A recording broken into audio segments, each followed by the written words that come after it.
قومی cricket team کے سابق کپتان اور چیف سلیکٹر شاہد آفریدی کا کہنا ہے کہ متحدہ عرب امارات UAE میں ایشیا کپ کے میچوں میں شرکت کے حوالے سے کھلاڑیوں کی انجری ایک بہانہ ہے۔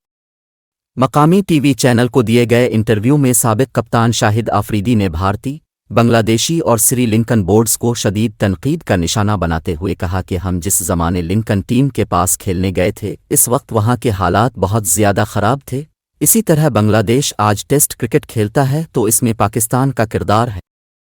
انہوں نے کہا کہ مودی حکومت سے قبل جب پاکستان دورہ بھارت کے لیے جاتا تھا تو بال ٹھاکرے کی جانب سے دھمکیاں دی جاتی تھیں، لیکن ہماری گورنمنٹ نے یہی کہا کہ حکومت کی طرف سے گرین سگنل۔ ایشیا کپ کی میزبانی PCB لنکن بورڈ کے تعلقات شدت اختیار کر گئے۔ آفریدی کے تبصرے اس وقت سامنے آئے جب board of control for cricket in India BCCI نے 2023 ایشیا کپ کے لیے اپنی ٹیم پاکستان بھیجنے سے انکار کر دیا، جس کے جواب میں پاکستان کرکٹ بورڈ PCB نے ٹورنامنٹ کے لیے ایک ہائبرڈ ماڈل تجویز کیا،